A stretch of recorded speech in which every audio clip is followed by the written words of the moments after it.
Hello friends, നമസ്കാരം. നമ്മുടെ Kerala T V സീരിയലിലേക്ക് എല്ലാവർക്കും സ്വാഗതം. അങ്ങനെ നമ്മുടെ നന്ദ ആ വീടിൻ്റെ പടി ഇറങ്ങിയിരിക്കുന്നത് ഒരു ലക്ഷ്യമായിട്ടാണ്. പക്ഷേ കടന്നു വരുന്ന നന്ദ ഇനി അനുഭവിക്കേണ്ടി വരുന്നത് വലിയ പ്രതിസന്ധി തന്നെയായിരിക്കും. പ്രിയേച്ചിയെയും അതുപോലെ VK സാറിനെയും ഒരുമിപ്പിക്കുമെന്നുള്ള ആ ഒരു തീരുമാനവുമായിട്ട് പോയ നമ്മുടെ നന്ദയെ ഒരുമാതിരി എന്താ പറയുന്നത്, ഒരു കുറ്റവാളിയെ കാണുന്നത് പോലെയാണ് എല്ലാവരും കാണുന്നത്. അതുമാത്രമല്ല, നന്ദ എന്തോ മഹാപരാധം ചെയ്തു എന്നുള്ള രീതിയിൽ വരുത്തി തീർക്കാനാണ് പിങ്കിയൊക്കെ ശ്രമിക്കുന്നത്. പിങ്കി അതിനു വേണ്ടിയിട്ട് കിണഞ്ഞു പരിശ്രമിക്കുന്നുണ്ട്. അങ്ങനെ നന്ദ പറഞ്ഞിട്ട് പോയ കാര്യങ്ങളെല്ലാം ആലോചിച്ച് ഒരു സ്ഥലത്ത് ഇങ്ങനെ മാറി നിൽക്കുക നമ്മുടെ പ്രിയ. ഈ സമയം ബാക്കിയുള്ളവരെല്ലാവരും കൂടെ ചേർന്ന് നന്ദയെ ഇങ്ങനെ കുറ്റപ്പെടുത്തി നന്ദ ചെയ്യുന്നത് വലിയ അപരാധമാണെന്നുള്ള രീതിയിൽ സംസാരിച്ച് അവളിന് തിരിച്ചു വരുമ്പോൾ അവൾക്ക് യാതൊരു നീതിയും കൊടുക്കാൻ പാടില്ല, അവൾക്ക് തക്കതായ ശിക്ഷ കൊടുക്കണം തുടങ്ങിയ രീതിയിലുള്ള കാര്യങ്ങളൊക്കെ ഇങ്ങനെ പറഞ്ഞു. അങ്ങനെ ഇവരിതെല്ലാം സംസാരിച്ചുകൊണ്ട് നിൽക്കുക. ധിക്കാരി, തൻ്റെ അടി, അഹങ്കാരി, അങ്ങനെ ആ ഒരു ഇതൊക്കെ നമ്മുടെ നന്ദയ്ക്ക് പിന്നെ പണ്ടേ പതിച്ചു കിട്ടിയിട്ടുള്ള കാര്യമാണല്ലോ. ഇത്തവണ അത് ഇച്ചിരി കൂടെ കൂടുതൽ പറഞ്ഞു എന്ന് മാത്രം. അങ്ങനെ വിഷമിച്ച് മാറി നിൽക്കുന്ന നമ്മുടെ പ്രിയക്കരികിലേക്ക് ചെന്നിട്ട് ആവശ്യമില്ലാത്ത ഏഷണിയും നുണയും കുത്തിവെച്ചു കൊടുക്കുകയാണ് പിങ്കി. വേറൊന്നുമല്ല, പിങ്കിയെയും അതുപോലെ തന്നെ നന്ദയെയും തമ്മിൽ ആ ഒരു കണക്ഷൻ മാറ്റിക്കൊടുത്തുകൊണ്ടിരുന്നത്. അതായത് പിങ്കി നന്ദയുടെ നേരെ ആഞ്ഞടിക്കുന്നതിനെല്ലാം നന്ദയ്ക്ക് കൂടെ നിന്നുകൊണ്ട് പിങ്കിയെ തള്ളി കളഞ്ഞുകൊണ്ടിരുന്നത് പ്രിയയാണല്ലോ. അപ്പോൾ പ്രിയയും നന്ദയെയും തമ്മിൽ തല്ലിക്കുക എന്നുള്ള ലക്ഷ്യമാണ് പിങ്കിക്കുള്ളത്. അതിനുവേണ്ടിയാണ് പിങ്കി പരിശ്രമിക്കുന്നത്.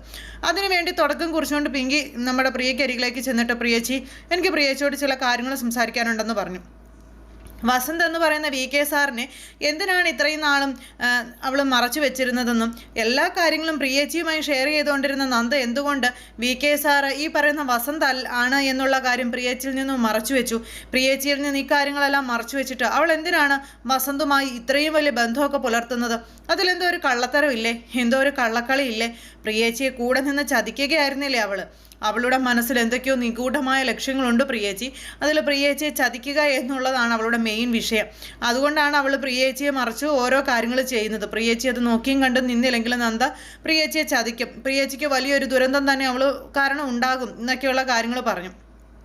ഈ കുടുംബത്തെ ഒന്നടങ്കം കുറ്റപ്പെടുത്തിയിട്ട് അല്ലെങ്കിൽ എല്ലാവരെയും ധിക്കരിച്ചുകൊണ്ടാണ് നന്ദ ഇറങ്ങിപ്പോയിരിക്കുന്നത്. അങ്ങനെ ഇറങ്ങിപ്പോകണമെങ്കിൽ വസന്തും അതുപോലെ നമ്മുടെ ഈ പറയുന്ന നന്ദയും തമ്മിൽ എന്തോ ഒരു ബന്ധം ഉണ്ടെന്നുള്ള രീതിയിൽ പ്രിയോടി പിങ്കി സംസാരിക്കാം. അപ്പം ഇതൊക്കെ കേട്ടിട്ടും ഒന്നിനും പ്രതികരിക്കാതെ ഒന്നും പറയാതെ ഇങ്ങനെ നമ്മുടെ പ്രിയ ഇങ്ങനെ ഇതൊക്കെ കേട്ടുകൊണ്ട് നിൽക്കുന്നു. പക്ഷേ വസന്ത് ആരാണെന്നും അതുപോലെ തന്നെ പ്രിയയ്ക്ക് നന്നായി തന്നെ അറിയാം നന്ദയെക്കുറിച്ചും. പിങ്കിയല്ല, ആര് വന്ന് ഇനി എന്ത് ഏഷണി ഉണ്ടാക്കിയിട്ട് ഒരു കാര്യമില്ല. അങ്ങനെ ഇതെല്ലാം പറഞ്ഞു. അപ്പോൾ പ്രിയ ഒന്നും പ്രതികരിക്കുന്നില്ല. അപ്പോൾ ഈ പറഞ്ഞ കാര്യങ്ങളൊക്കെ പ്രിയയ്ക്ക് കൊണ്ടു, അല്ലെങ്കിൽ പ്രിയയ്ക്ക് അതൊക്കെ ഒരു സംശയമായിട്ട് ഇങ്ങനെ തോന്നി തുടങ്ങി എന്ന് മനസ്സിലായി കഴിഞ്ഞപ്പോഴത്തേക്കും പിങ്കി, ഞാൻ പറയാനുള്ള കാര്യങ്ങളൊക്കെ പറഞ്ഞതേ ഉള്ളൂ കേട്ടോ, എന്നോട് വിരോധമൊന്നും തോന്നരുത് കേട്ടോ എന്നൊക്കെ പറഞ്ഞ് അവിടെ നിന്ന് അങ്ങ് പോയി. പ്രിയച്ചി എന്നൊന്ന് ആലോചിച്ച് നോക്കാനൊക്കെ പറഞ്ഞു. അതും പറഞ്ഞ് പിങ്കി അങ്ങ് പോയിട്ട് അപ്പുറം മാറി നിന്ന് പ്രിയയെ നോക്കുക. പ്രിയയുടെ ആ ഒരു ആറ്റിറ്റ്യൂഡിൽ എന്തെങ്കിലുമൊക്കെ മാറ്റം വന്നിട്ടുണ്ടോ എന്നൊക്കെ. അങ്ങനെ ആ ഒരു രീതിയിൽ നോക്കിക്കൊണ്ടിങ്ങനെ നിൽക്കുന്നു ആശാത്തി. അത് കഴിഞ്ഞപ്പോൾ പ്രിയ ഇങ്ങനെ നിന്ന് ആലോചിക്കുക കേട്ടോ. അതായത് നമ്മുടെ നന്ദ പറഞ്ഞ കാര്യങ്ങളെ പറ്റിയും കുറച്ച് മുമ്പ് അവിടെ സംഭവിച്ച കാര്യങ്ങളെ പറ്റിയും അങ്ങനെയല്ല, അതെല്ലാം അവിടെ സംഭവിക്കുന്നു. ഈ സമയത്ത് നമ്മുടെ നന്ദ സാറിൻ്റെ വീട്ടിലേക്ക് ചെന്നു. സാറിൻ്റെ വീട്ടിൽ ചെന്ന് കഴിഞ്ഞപ്പോൾ സാറ് വളരെ ഹാപ്പിയാണ്. നന്ദ ചെന്നപ്പോൾ വളരെ സ്നേഹത്തോടു കൂടി തന്നെ നന്ദയെ വീട്ടിലേക്ക് കൂട്ടിക്കൊണ്ട് പോയി. അങ്ങനെ അവിടെ ഇരുന്ന് വർത്തമാനമൊക്കെ പറഞ്ഞു. അതിനുശേഷം ലഞ്ചിൻ്റെ കാര്യങ്ങളൊക്കെ ഇങ്ങനെ പറഞ്ഞു. അത് കഴിഞ്ഞപ്പോൾ വീടൊക്കെ ഒന്ന് ചുറ്റി കാണാൻ വേണ്ടി നമ്മുടെ നന്ദ അതിലൊക്കെ നടന്നു. നടന്ന് നമ്മുടെ VK സാറിൻ്റെ റൂമിലേക്ക് ചെന്ന് കഴിഞ്ഞപ്പോഴേക്കും അവിടെ കുറേ അധികം പുസ്തകങ്ങൾ ഇരിക്കുന്നത് കണ്ടു. അങ്ങനെ കുറേ അധികം പുസ്തകങ്ങൾ ഇരിക്കുന്നത് കണ്ടു കഴിഞ്ഞപ്പോഴത്തേക്കും പെട്ടെന്ന് ചെന്ന് നന്ദ ആ പുസ്തകം ഇങ്ങനെ എടുത്തിട്ട് അത് വായിക്കാനായിട്ട് തുടങ്ങും. അപ്പോൾ ആ വായിക്കാൻ എടുത്ത പുസ്തകത്തിൻ്റെ പുറകിൽ നമ്മുടെ പ്രിയയുടെ ഫോട്ടോ ഇങ്ങനെ വെച്ചിട്ടുണ്ടായിരുന്നു അദ്ദേഹം. ആ ഫോട്ടോ അങ്ങനെ തന്നെ ഇരിക്കുന്നു. അപ്പോൾ ഈ ബുക്ക് എടുത്ത് മറിച്ച് നോക്കിയിട്ട് പ്രിയ നോക്കുന്നത് നന്ദ നോക്കുന്നത് പ്രിയയുടെ ഫോട്ടോയിലേക്കാണ്. അങ്ങനെ ഫോട്ടോ കണ്ടപ്പോഴത്തേക്ക് ആ ഫോട്ടോ ഇങ്ങനെ കയ്യിലെടുത്തിട്ട് ഇത്രമാത്രം പ്രിയേച്ചിയെ ഇന്നും സ്നേഹിക്കുന്ന അല്ലെങ്കിൽ മനസ്സിൽ സൂക്ഷിക്കുന്ന ഈ വ്യക്തിയെക്കുറിച്ചാണല്ലോ ഇവരെല്ലാവരും ഇതുപോലെ ഇല്ലാവചനങ്ങൾ പറഞ്ഞുണ്ടാക്കിയിരിക്കുന്നത് എന്നുള്ള കാര്യം നമ്മുടെ നന്ദ ചിന്തിക്കുക. ഇനിയും ഇതിങ്ങനെ പോയാൽ പോരാ, ഇതിനൊരു തീരുമാനം ഉണ്ടാക്കണം, ഇല്ലെങ്കിൽ അത് ശരിയാവില്ല എന്ന്. അപ്പോഴേക്കും സാർ അങ്ങോട്ടേക്ക് വരുന്നു. വേഗം തന്നെ നമ്മുടെ നന്ദ ആ പുസ്തകം എടുത്ത് അവിടെ ഇരുന്നെടുത്ത് വെച്ചു. അത് വെച്ച് കഴിഞ്ഞിട്ട് ഇങ്ങനെ ഒന്നും അല്ലാത്തതുപോലെ നോക്കിക്കൊണ്ട് നിൽക്കുന്നു.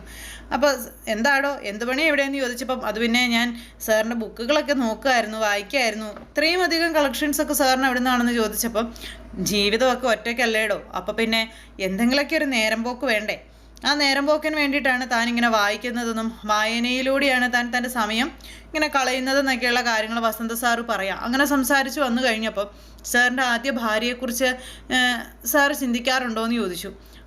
അവരുടെ മുന്നിൽ സാറ് പോവാറുണ്ടോ എന്ന് ചോദിച്ചു. അല്ലെങ്കിൽ അവരെവിടെയാണെന്ന് അറിയാവോ എന്ന് ചോദിച്ചു. തനിക്ക് വേറെ ഒന്നും പറയാനില്ലേ എന്ന് ചോദിച്ചു അന്നേരം വസന്ത്.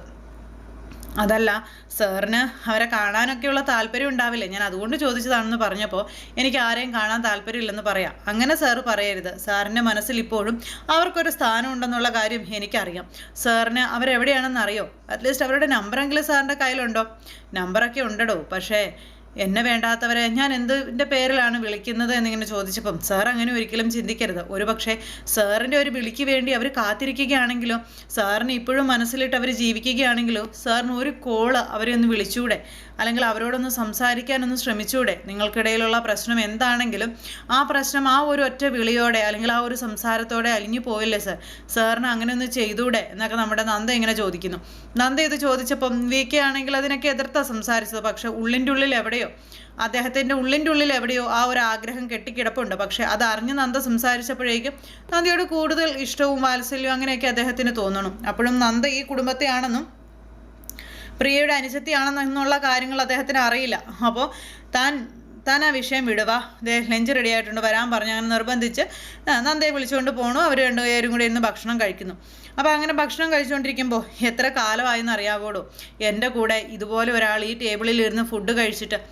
എന്നും ഒറ്റപ്പെട്ട് തന്നെയാണ് ഞാൻ ഫുഡ് കഴിച്ചുകൊണ്ടിരിക്കുന്നതെന്ന് പറഞ്ഞു. അപ്പോൾ വളർത്തുമകളുടെ കാര്യം ചോദിച്ചു. അവളെ ഞാൻ മാക്സിമം ഇങ്ങോട്ട് കൊണ്ടുവരാറില്ല.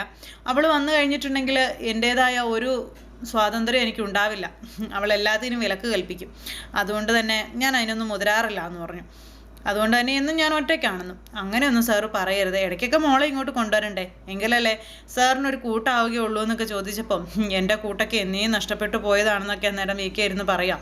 അങ്ങനെ ഇവർ സംസാരിച്ചു. അത് കഴിഞ്ഞപ്പോഴേക്കും എന്തായാലും ഇത്രയും കാലത്തിനോടിടയ്ക്ക് എൻ്റെ കൂടെ ഇരുന്ന് ഒരു തീന്മേശയിലിരുന്ന് ഭക്ഷണം കഴിക്കാൻ താൻ കാണിച്ച മനസ്സിന് ഒത്തിരി നന്ദിയുണ്ടോ എന്ന് പറഞ്ഞു. ഇപ്പോൾ സഹറന്ത് ഇങ്ങനെയൊക്കെ പറയുന്നതെന്ന് ചോദിച്ചപ്പോൾ ഒറ്റപ്പെട്ടു പോയവൻ്റെ വേദന അത് ഒറ്റപ്പെട്ടു പോയവനെ അറിയുള്ളൂ എന്നൊക്കെ പറഞ്ഞ് നന്ദയോട് ഇങ്ങനെ അദ്ദേഹം സംസാരിക്കുന്നു. അങ്ങനെ അവർ രണ്ടുപേരും കൂടെ അവിടെ നിന്ന് ഫുഡ് കഴിക്കലും കാര്യങ്ങളൊക്കെ. ഈ സമയത്ത് അവിടെ നന്ദയ്ക്ക് വേണ്ടി വലിയൊരു പടപ്പുറപ്പാട് തന്നെ ഒരുക്കി വെച്ചിരിക്കുകയാണ് പിങ്കിയും അതുപോലെ തന്നെ അരുന്ധതിയും ഒക്കെ.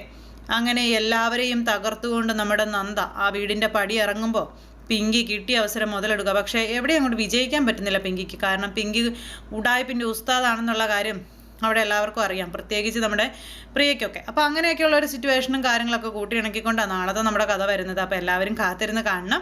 ആരും തന്നെ മിസ് ചെയ്ത് കളയരുത്. എല്ലാവർക്കും നല്ലൊരു ദിവസം ആശംസിക്കുന്നു. എല്ലാവരുടെ സപ്പോർട്ടിനും സ്നേഹത്തിനും ഒത്തിരി നന്ദി ഹൃദയത്തിൻ്റെ ഭാഷയിൽ അറിയിക്കുന്നു.